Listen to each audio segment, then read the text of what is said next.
اچھا، قربانی کے حوالے سے ایک اور مسئلہ بھی ہے کہ اگر کسی کے پاس ایک مکان سردی کے لیے ہے اور ایک مکان گرمی کے لیے، جو امیر لوگ ہوتے ہیں وہ ایسا کرتے ہیں، ایک سردی کا مکان ہوتا ہے، جیسے سردی پڑی تو وہ کراچی میں آ گئے، لاہور میں آ گئے، اور جیسے گرمی پڑی تو مری میں چلے گئے۔ پیسہ ہوتا ہے، مکان ہوتا ہے ان کے پاس، دو مکان ہوتے ہیں، ٹھیک ہے نا، ایک سردی کے لیے لیا ہوتا ہے اور ایک گرمی کے لیے۔ اگر کسی کے پاس ایک سردی کے لیے مکان ہے اور ایک گرمی کے لیے، تو یہ اس کی حاجت میں داخل ہے، تو اس کی یہ حاجت میں گنے جائیں گے، ٹھیک ہے نا۔ اچھا، ان کے علاوہ اس کے پاس تیسرا مکان ہو جو حاجت سے زائد ہے، اگر اس کی قیمت نصاب تک پہنچ جاتی ہے، 52.5 تولے چاندی تک پہنچ جاتی ہے، 200 درہم تک پہنچ جاتی ہے، تو اس کے اوپر قربانی واجب ہوگی۔ اسی طرح گرمی اور سردی کے بچھونے جو ہوتے ہیں، بسترے جس کو ہم کہتے ہیں، ٹھیک ہے نا، بچھونے جو ہوتے ہیں وہ بھی حاجت میں داخل ہیں۔ ایک گرمی کے لیے بسترا ہے، بچھونا ہے، اور ایک اس کے لیے سردی کے لیے، تو وہ بھی کس میں داخل ہیں؟ حاجت میں داخل ہیں۔ ان کے پیسے نہیں گنے جائیں گے۔ جب قربانی کے لیے ہم اپنی جائیداد یہ مالیت گن رہے ہوں گے، دوسرا مال گن رہے ہوں گے، تو ان کو شامل نہیں کریں گے۔ ہاں، اگر تیسرا بچھونا ہے جو نہ سردی کے لیے نہ گرمی کے لیے، وہ زائد ہے، تو اس کا اعتبار ہوگا، ٹھیک ہے نا۔ جب ہم دیکھیں قربانی کے لیے اصل میں یہ ہوتا ہے نا کہ جتنا چیزیں انسان کے پاس ہوتی ہیں وہ ساری گنتا ہے، دیکھتا ہے کہ کتنا چیزیں میرے پاس موجود ہیں۔ ایک تو ہوتے ہیں پھر ضروریات کی چیزیں جو زندگی کے لیے ضروری ہوتے ہیں، جس طرح یہ بسترا ہو گیا، ایک سردی کا ایک گرمی کا، گھر ہو گیا ایک گرمی کا ایک سردی کا، تو ان کے پیسے نہیں گنے جاتے، ان کی مالیت نہیں گنی جاتی۔ لیکن جو زائد چیزیں ہوتی ہیں نا، ان کی مالیت گنی جاتی ہے۔ پھر یہ سب چیزیں جو زائد ہیں ان کی مالیت اگر نصاب کو پہنچ جائے تو پھر قربانی کیا ہو جاتی ہے؟ واجب ہو جاتی ہے۔ سمجھ آ گئی آپ کو؟ اچھا، اگر تیسرا بچھونا ہے تو اس کی حاجت سے جو زائد ہے تو اس کا اعتبار ہوگا۔ اسی طرح غازی کے لیے 2 گھوڑے جو ہوتے ہیں وہ حاجت ہوتا ہے، جو جنگ لڑتے ہیں نا، لڑے ہوتے ہیں وہ غازی ہوتے ہیں، ٹھیک ہے نا۔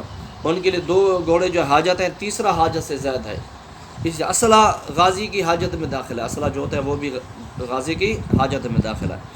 ہاں، اگر اس کے پاس ہر قسم کے دو ہتھیار ہوں تو دوسرے کو حاجت سے زائد قرار دیا جائے گا۔ اچھا، اسی طرح گاؤں کے ذمہ دار کا ایک گھوڑا جو ہے حاجت میں داخل ہے، اور 2 ہوں تو دوسرے کو زائد مانا جائے گا اور اس کی قیمت گنی جائے گی قربانی کے لیے۔ اسی طرح گھر میں پہننے کے کپڑے اور کام کاج کے وقت پہننے کے کپڑے اور جمعہ اور عید اور دوسرے موقعوں پر پہن کر جانے کے جو کپڑے ہوتے ہیں یہ سب حاجت میں داخل ہیں۔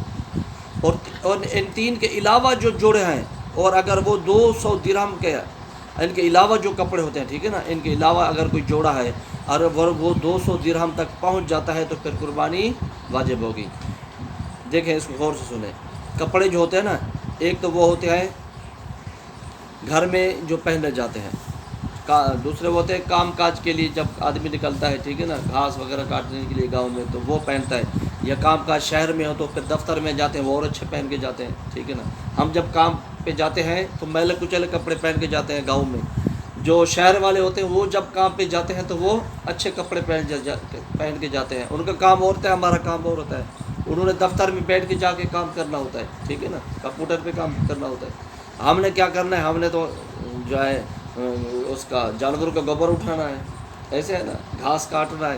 تو ہمارا کام ایسا ہے جس کے لیے پرانے کپڑوں کی ضرورت ہے، وہ جس کام پہ جاتے ہیں ان کے لیے جو کپڑے وہ پہننے ہیں، وہ کون سے کپڑے پہننے ہیں؟ اچھے کپڑے پہننے ہیں، اچھے کپڑے پہن کے جانا ہے۔ تو لہٰذا کام کاج کے کپڑے جو ہمارے ہیں وہ الگ ہیں، وہ جو کام پہ جاتے ہیں کپڑے پہنتے ہیں وہ کپڑے الگ ہیں۔ تو ایک تو وہ کپڑے جو گھر میں پہنے جاتے ہیں، دوسرے وہ کام کاج کے لیے جو پہنے جاتے ہیں، تیسرا جمعے عید وغیرہ کے لیے جو کپڑے پہنے جاتے ہیں، یہ کیا ہے؟ حاجت میں داخل ہے۔ اور سردی گرمی کے کپڑے یہ بھی حاجت میں داخل ہے، ٹھیک ہے نا۔ اس کے علاوہ جو کپڑے ہوں گے نا، ان کی قیمت کا شمار ہوگا، ان کی قیمت بھی گنی جائے گی۔ اگر وہ اتنا قیمت کو پہنچ جاتے ہیں جس سے قربانی لازم ہوتی ہے، نصاب تک پہنچ جاتی ہے ان کپڑوں کی قیمت، تو پھر قربانی اس سے لازم ہو جائے گی۔ سمجھ آ گئی آپ کو؟ دیکھا نا، گھر میں عورتیں کتنا کپڑے رکھے ہوتے ہیں عورتوں کے، جو ضرورت سے زیادہ ہوتے ہیں، وہ پڑے رہتے ہیں کافی، وہ کبھی کبھی جا کے شادی پہ پہن لیا، کبھی پہن لیا، پڑے ہوتے ہیں۔ اور اسی طرح برتن دیکھا نا آپ نے رکھے ہوتے ہیں گھر میں، جو ضرورت سے زائد ہوتے، کام آ رہے ہوتے ہیں برتن، دیکھا آپ نے، وہ کسی کام میں نہیں ہوتے، وہ رکھے ہوئے ہوتے ہیں، کام کچھ نہیں ہے ان کا، ٹھیک ہے نا. تو یہ برتن اگر زائد ہیں یا کپڑے رکھے ہوئے ہیں زائد، تو ان کے پیسے بھی گنے جائیں گے، ان کے پیسے بھی گنے جائیں گے. اگر یہ پیسے نصاب تک پہنچ گئے، 52.5 تولے چاندی کی قیمت کو پہنچ گئے، ان جو چیزیں کپڑے برتن یہ زائد جو چیزیں رکھی ہیں، اگر ان کی قیمت 52.5 تولے چاندی تک پہنچ گئی تو پھر اس عورت پر بھی قربانی کرنا لازم ہوگا. لیکن آپ نے دیکھا ہوگا بھی گاؤں میں بھی یہ ہے کہ جتنا برتن رکھے ہوتے ہیں جو کام میں نہیں آ رہے ہوتے، ٹھیک ہے نا، کافی سارے ہوتے ہیں نا، لاکھ روپے کے ہوتے نہیں ہوتے. جب شادی ہوتی ہے لڑکی کو یہ دیتے ہیں برتن، وہ کام آ رہے ہوتے ہیں اس کے، وہ رکھے رہتے ہیں ایسے، رکھے رکھے گل جاتے ہیں، وہاں سے گم ہو گئے، رکھے رکھے گل جائیں گے، کام نہیں آئیں گے، تو وہ لاکھ روپے سے زیادہ ہوتے ہیں. تو اگر وہ رکھے ہوئے ہیں جو زائد ہیں، کام کے نہیں ہیں، اگر ان کی قیمت 52.5 تولے چاندی کو پہنچ گئی تو اس لڑکی پر جس کو یہ برتن دیے گئے ہیں اس پر قربانی لازم ہوگی. اگر وہ قربانی نہیں کرے گی تو گناہ گار ہوگی. سمجھ آ گئی آپ کو؟ آپ یہ مسئلہ لوگوں کو بتائیں، خصوصاً عورتوں کو. یہ برتن بھی فضول رکھے ہوتے ہیں بہت سارے اور قربانی بھی نہیں کرتی، اور کپڑے بھی ان کے بہت سارے اتنا ہوتے ہیں جو قیمت کو بعد عورتوں کے اتنا کپڑے ہوتے ہیں جو نصاب کی قیمت تک کو پہنچ جاتے ہیں. تو لہٰذا اگر ایسا ہے تو ان کے اوپر قربانی لازم ہے. لیکن ان کو مسائل کا پتہ نہیں ہے، یہ مسائل بتانے پڑیں گے ہمیں.